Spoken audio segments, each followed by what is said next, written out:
Welcome to 6 dialogue techniques that will make your characters speak magic. Did you know that 70% of our communication is through body language and tone, not words? Yet, in writing, words are all we have. That's why mastering dialogue is so important. Here's a shocking fact. According to a study by the University of Chicago, readers spend 25% more time on books with engaging dialogue. Why? Because great dialogue pulls them in.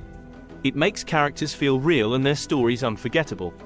In this video, we'll uncover 6 powerful techniques to transform your characters' conversations.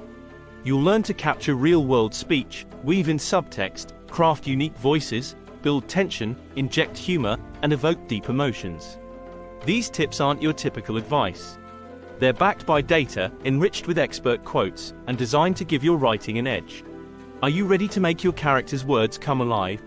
Let's dive in and start weaving some magic into your dialogue. Chapter 1. Enchantment through eavesdropping, real-world conversations.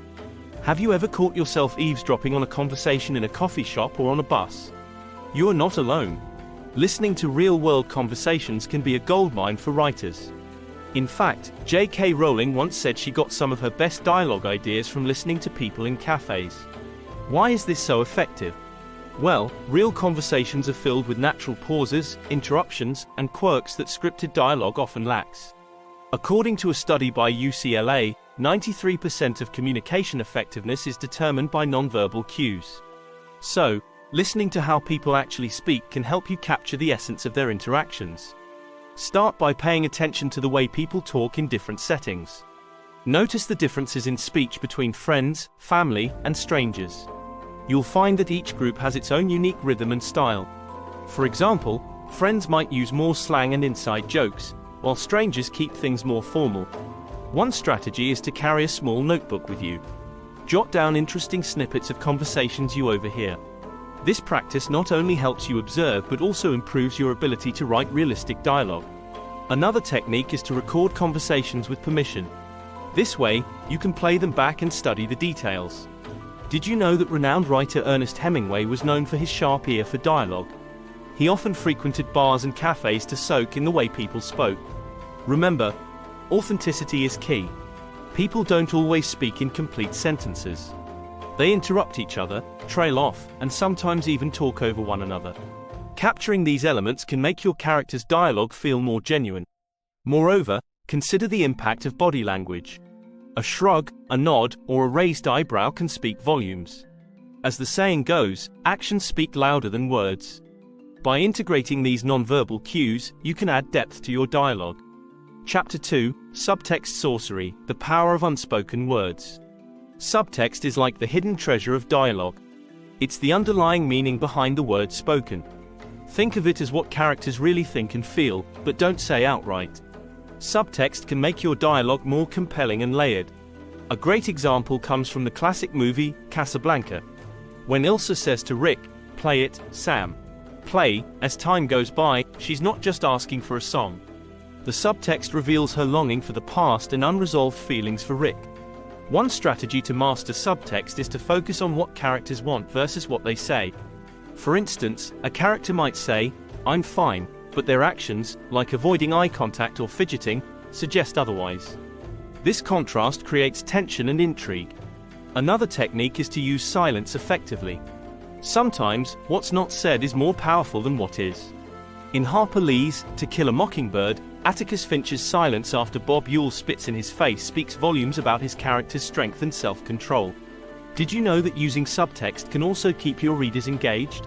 According to a report by the University of Michigan, readers spend more time on text with rich subtext, as they enjoy deciphering the hidden meanings. Moreover, subtext can reveal relationships. In Pride and Prejudice, Mr. Darcy's seemingly cold remarks to Elizabeth Bennet often hide his growing affection for her. The subtext here keeps readers hooked, wanting to know more.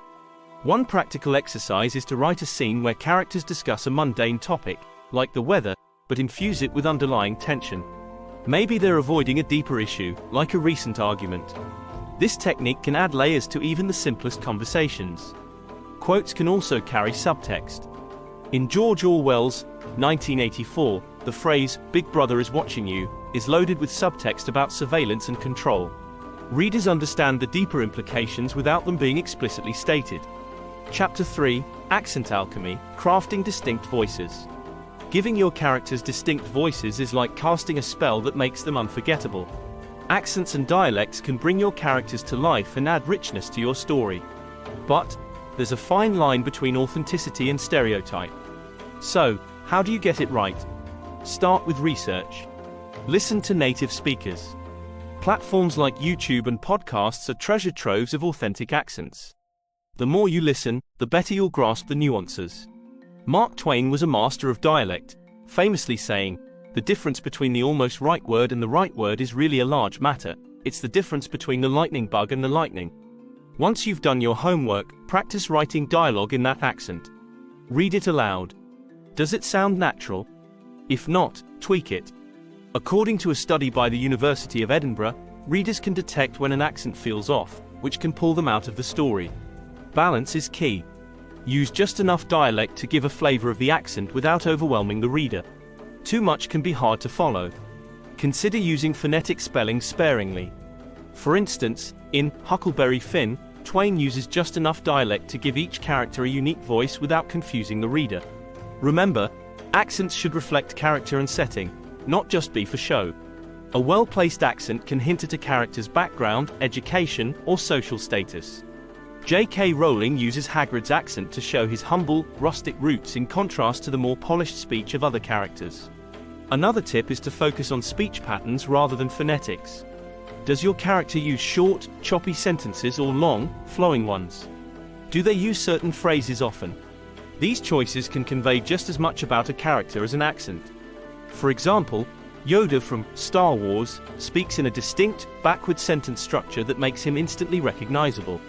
Be mindful of cultural sensitivity. Avoid stereotypes and do justice to the accent you are portraying. Readers appreciate authenticity and respect.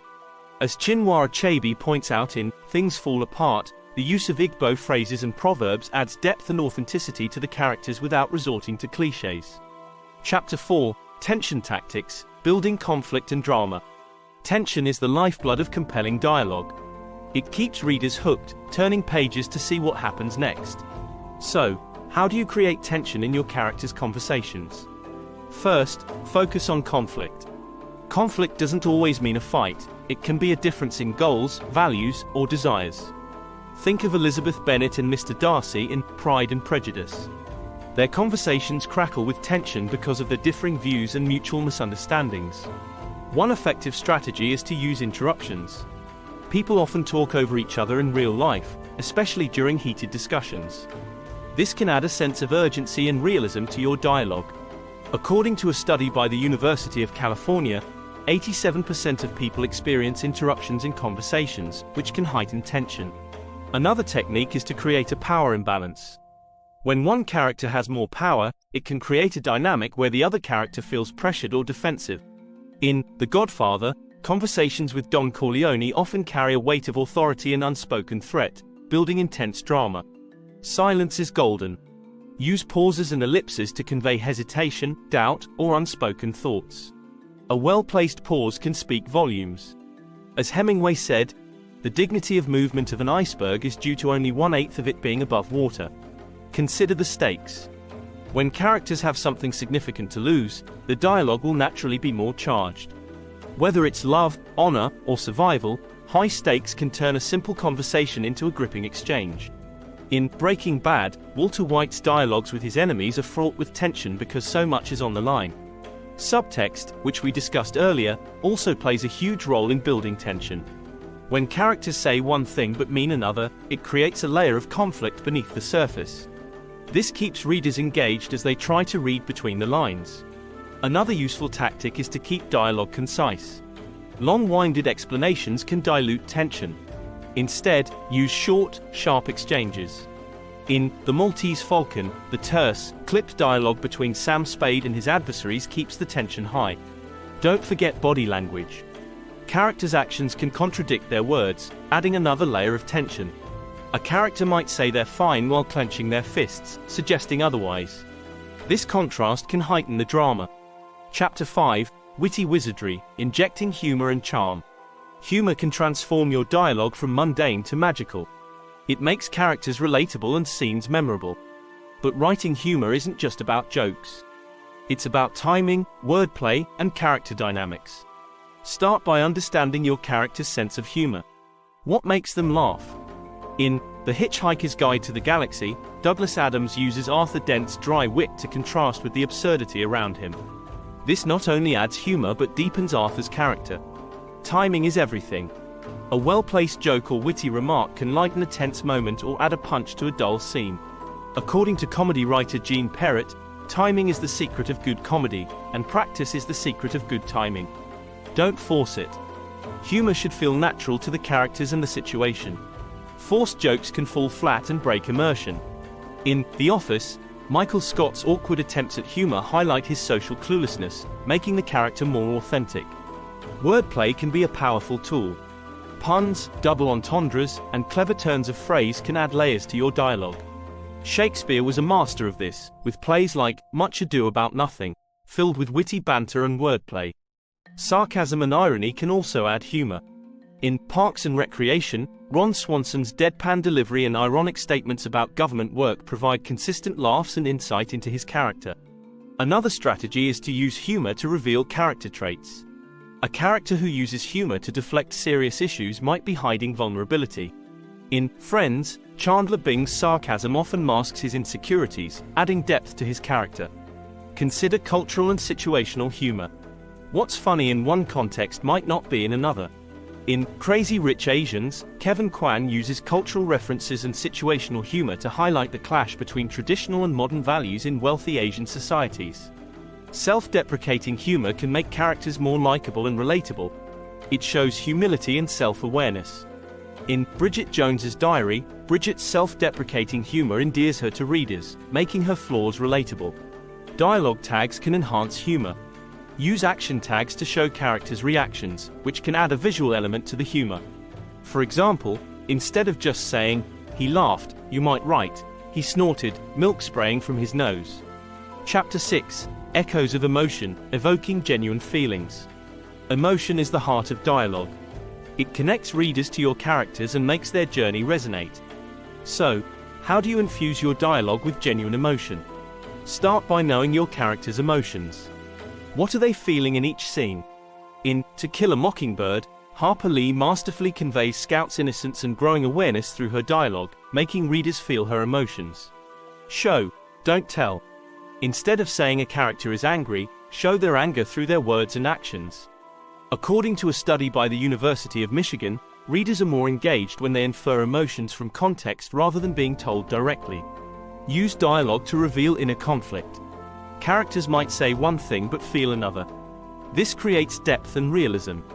In The Great Gatsby, Gatsby's polite small talk often hides his intense longing for Daisy, adding layers to his character. Body language is key. Combine dialogue with gestures and expressions to convey emotion. A character might say, "I'm fine," while avoiding eye contact, revealing the true feelings. This makes the dialogue more dynamic and engaging. Pacing can heighten emotion. Short, rapid exchanges can convey excitement or tension, while longer, slower dialogue can suggest sadness or reflection. In The Fault in Our Stars, John Green uses pacing to mirror the emotional highs and lows of the character's journey. Dialogue tags can also convey emotion.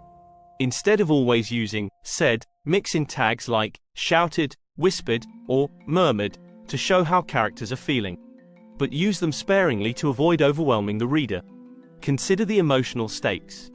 Higher stakes can make dialogue more intense and emotional. In Harry Potter, the confrontations between Harry and Voldemort are charged with emotion because so much is at stake. Silence can speak volumes. Pauses and unfinished sentences can convey hesitation, fear, or longing. In The Catcher in the Rye, Holden Caulfield's fragmented speech reflects his emotional turmoil and confusion. Use metaphors and similes to add emotional depth.